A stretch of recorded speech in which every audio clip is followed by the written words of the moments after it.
Good morning, Ted's Pokemon Crew. Today we're going to be opening up the new set of Japanese Pokemon, Paradise Dragona. We're going to open up a box. We're excited because this was the first case we bought direct from Japan from our vendor that our brother Michael, who happens to be in Japan right now, was able to get for us. And another cool thing is she sent us some promo cards. You can see these two Pikachu promos that are Japanese. These are the exact same card that were in the Paldea Adventure chest in English, so they have already hit the U.S. market in English. But these Japanese ones, for whatever reason, seem to be going for about $20 each right now. And I think they both look good enough to get graded, so we're going to do that. It'll be part of our next PSA submission. But without further ado, and oh, I'm sorry. This is my brother Gabe. He's making a guest appearance. Let's get into this box. Try not to cut myself. Older, wiser brother. So, how are you feeling about Pokemon now that we're, 8 months into this adventure? Well, okay, so I thought I was going to prompt the question. Well, I'm going to prompt you with a question first. And that's what I wanted to do here when you were opening these, was ask you some questions about the business part of it. So to answer your question, I was skeptical at first, very skeptical. That's my nature. But once I saw the business part of it, it became very interesting to me. Again, I'm coming from a background of knowing zero about Pokemon and everything that it entails. But I'll have to say, and that's one of some of the questions I have to ask you, the business part of it is very interesting to me. Okay, an A-Spec starting us off. Not sure what that one is. Looks like some kind of energy collector. Guess I need to learn to read Japanese. Sorry. So, have these ready. Yeah, I was hoping you could multitask and do that stuff and answer me a couple of questions. So the ahead. First one was, let's just go back kind of to the basics. Where did you guys start thinking about doing this as seriously as you've gotten into it? Well, we started seriously thinking about it after Michael, our other brother, got into the 151 set, which came out about a year ago, and how big and huge that was, and got everybody his age who originally grew up with Pokemon back into Pokemon if they weren't already. He got a lot of cool. I personally have always loved baseball cards. Pokemon cards I got into with that because they're really cool cards you can pull and they're worth money. And unlike baseball cards, you don't have to pull the super ultra rare 1 out of 1 or 1 out of 5 for it to be worth some kind of money. It's not just full of, if you get the chase card from the set, you get the chase card from the set. So I think when I started to see you guys like getting product in and stocking some shelves here was back in February. Is that about right? Latios, that's one of the good ones. That's a nice one. I like that. That is a good looking card. So February, right? About February. February, yeah. Okay. And okay. I'll try to keep him on topic here. Thank you. But as far as February, at first we did not have a distributor. We knew a person who had a distributor, and this is hard for a pawnbroker to admit. I made a bad deal. We wanted to sell things at better than market prices, so we don't want to be selling at full retail on whether packs or boxes, just because we're not a card shop, so we don't offer the leagues and stuff that people can come in.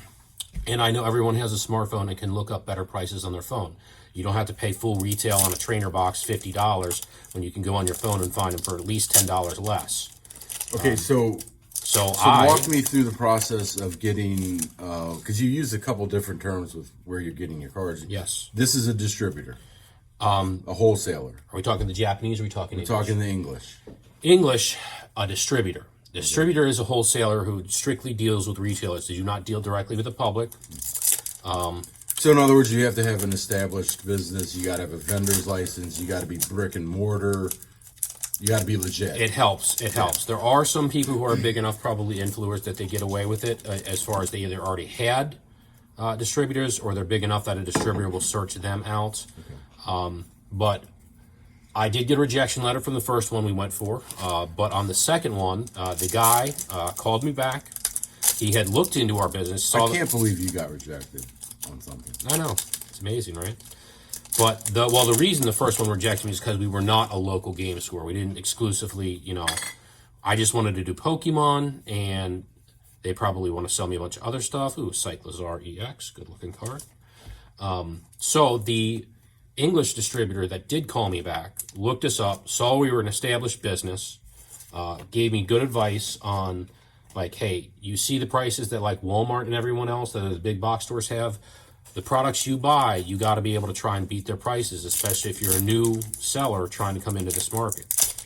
So we started out slow. We just bought probably $500 worth of product, maybe $600 worth of product from our distributor, and it went really well. So, okay, that's one of the questions I'm going to ask you. How can you specifically offer better prices? Like, let me turn around here. I think you got one box left of the new thing that came out, Stellar Crown, right? Stellar Crown. Oh, okay. So you've got that priced at $110 for a booster box. Mm-hmm. I think this might have been our big hit, the art rare in this trainer. I don't know her name. It's up. You can look it up there on that one. She will right there at the left. Right there at the left. Dragona. Okay, so Dragona. put that there. But there are a chance for some other art rares in the box. Japanese boxes are like that. You either get one super rare or one SSR in a booster box. So, but we did get the Latios. So how can you? Because I looked up prices online. Yeah. Retailers for that booster box. You seem to be cheaper than, I'd say, 80% of the places online. Yeah, correct. So for the booster boxes on the new set Stellar Crown, we're selling them for $110. I have to admit, as a pawnbroker, some of the margins we make are less than we're comfortable with. But if we're moving them in less than a month, it's pretty good. So why do I see it somewhere for $100? Is there a catch there? You still got to pay shipping. Okay. Some places they buy enough they're able to do that. Yeah. We're a brick and mortar. We still do have cost, and I can probably not get it as cheap from my distributor as they're getting it from their distributor because they're buying in massive bulk. But it still comes down to, and in our pawn business, people still like to shop and see it. And look at it and know what they're getting. Right? They like to see it, they like to hold it, and a lot of times, depending on where they live, maybe they don't trust that it's not going to be stolen off their porch. Yeah. To be fair, these days, that's part of the reality. There's also things can get lost in transit, so you could be waiting a week and a half or something. You should have gotten to the day it came out. Okay. So convenience has a lot to do with it, and we're providing convenience at basically market price. Now, the MSRP on those boxes that we have for $110 is $160, $161 and some change. If you buy it directly from the Pokemon Center online, that's what you're paying, and they did sell out at that $161. So okay, back to you basically had to do what most people want to do if they want to get something done. You've got to do it yourself. You made phone calls, you looked it up, you did the legwork, and you got a distributor in a very short amount of time. The Pokemon online, you can look up the name of their distributors and their phone numbers. You can give them all a call. You can try, but you better be a real legitimate business if you want to have a chance, if you don't want to just keep getting rejected. Okay. I don't think that a person just starting out, say with 0 followers on Instagram, YouTube, or whatnot, or whatever service you're using, is going to have a chance at one unless you already have a big following. It's going to be really hard to get a direct distributor because they want somebody who's going to be consistently buying stuff.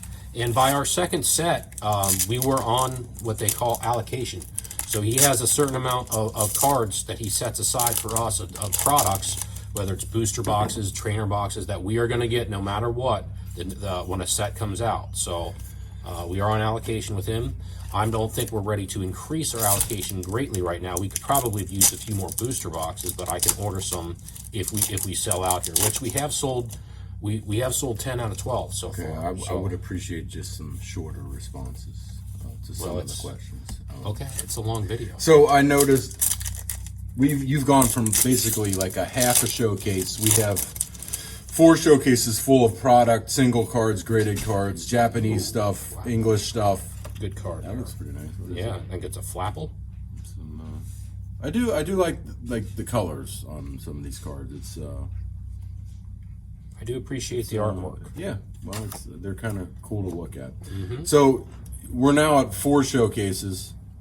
You've got a bunch of racks back here with product too, and I noticed you got your stuff in from Japan. So Yes. I mean, there's almost a whole case of just Japanese packs over there. So how did Michael get connected with Japan, first of all? How did he get that? And are you making money with shipping from Japan? Yes. 3-part question, I 3-part think. question. So how did he, well, just social media. I believe he found her on Instagram. She also has a YouTube page.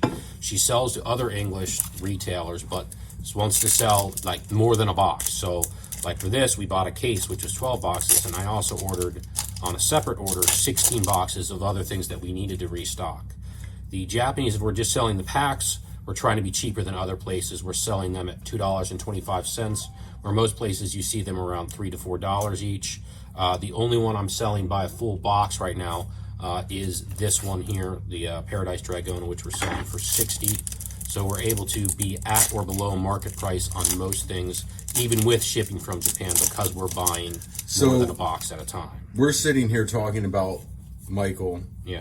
getting cards from Japan. He's in Japan, right? Yes, he is. So it's almost the future in Tokyo. It's 10:41 p.m. It's almost the new day over there. Right. So we have our brother Michael driving what what are these, Nintendo go-karts? Yeah, they're The playing streets of Mario Tokyo? Kart, and he's in a Pikachu Yeah, outfit. So we I gotta hope we get this post that. on here real quick. Let's hope he kept it clean. Put You it want up there. here? Put it up. Hit play and put it up there. He's probably going to post that later. He might have. Just looking at the end of this video. All right, And they're in full Pokemon outfits. Tokyo Drift, baby! Our intrepid Pokemon in Japan. Oh, look at that. They gotta get faster. They're doing the tourist thing of driving go-karts They gotta do around. some burnouts. Ooh, like that one. There you go. Real time from Tokyo. Real-time updates. Okay, so we talked about the Japanese stuff. Yes, the Japanese, which is also very popular. I'm actually surprised how popular it's been with some of our customers. Well, one, it is a lower price point, and we do get a lot of people who come in who just want to buy a pack or two, and so they're getting it for $4.50. They're getting it for under $5. So. Okay, so it just seems to me, and I you correct me if I'm wrong. Yeah. Do the Japanese cards have a better pull rate on the good cards? No, English, not no. particularly. Oh, okay. Seems like it does to me. Not particularly. Like I said, there's only one super rare, or what we would call a hyper rare in English, in a box of Japanese. And there's no guarantees in English. But we had 2 of our customers this week who bought a Stellar Crown booster box. Each pulled the Terapagos EX 170, the really good one that's worth like $130 right off the bat. From their booster boxes, and they both pulled a Squirtle, which is worth $40 each approximately, and one of them even pulled the hyper rare Terapagos, the gold one. So we're down to our last 2 packs. Here. Last 2 packs, so Yeah. a couple of questions maybe later. So I've just noticed that your personality, when you see Pokemon customers, I've never seen you so nice. Is there any way that can be somehow directed to your brothers? Could you do that for us? Well, hey, actually your kids like Pokemon, so They you're do? one of my They do. you're a good Pokemon customer. Oh, so that's the only reason. That would probably be the only reason, but it's something new that we've been trying. Obviously, it's worked. Our sales have been really, really strong for just starting out in this business. It's something I enjoy doing, and it's also been a good learning experience as far as learning things about Pokemon cards. I've had to learn about making videos for YouTube, editing. I built us a website, which is the sponsor of this video, tedspokepon.com. That was Go check that out. question we didn't get into. Yeah, you built a website from the ground up on your own. Well, I use the It service. took time, right? It took a little bit of time, but you don't have to code anymore to do it. So And you do all your video editing. I do all my video editing. Okay. I didn't hire a graphic artist. I make It all looks my own professional. company. I don't know about that, but I just say it's slightly above amateur. Okay. All right, well, good video. I'm glad we got some cool hits here out of this box. So, final question. Yes, final question. When you and Michael are superstars, I don't know about that, but will you bring me along for the ride? Can I be part of the entourage? of course we will. Now, here's the thing. With this channel, what we're planning, when we get to 500 subscribers, we'll do something. We'll do a giveaway. When we get to 1,000 subscribers, we'll be doing giveaways more often. But it's going to take a little while to get there because we're going to do it right. A person is actually going to physically click on subscribe, which I hope you do right now. So when you if you're say watching. that, You can buy subscribers. You can buy subscribers. But as just a pawnbroker, that irks me as an unnecessary expense. Doesn't seem like you're doing it the right way either. What do you mean? If you buy subscribers. If you buy subscribers, you're not doing it the right way. Because I don't care how many followers you have, YouTube pays you by the watch hour. And if you have, say you have 5,000 subscribers, but you still only have 100 people watching your videos, it's kind of obvious to everybody what you did. So I think there's a right way to do it, a wrong way to do it. And I'll be honest, I don't know if we're not going to be the biggest influencers. We're not going to have hundreds of thousands or a million followers. That's just not going to happen. I'd rather pick up 10 customers that come in and buy stuff or buy off my website than another, 100 subscribers. I'd be thankful for both, of course, but there's one that's actually going to pay me to keep this going. You know what I mean? I do. Yeah. I do, yeah. But that was long-winded as well. All right. Thanks, Pokemon people. All right. Have a great day. Have a great day. Michael, have a great time in Japan. Enjoy it. Drive safely. All right.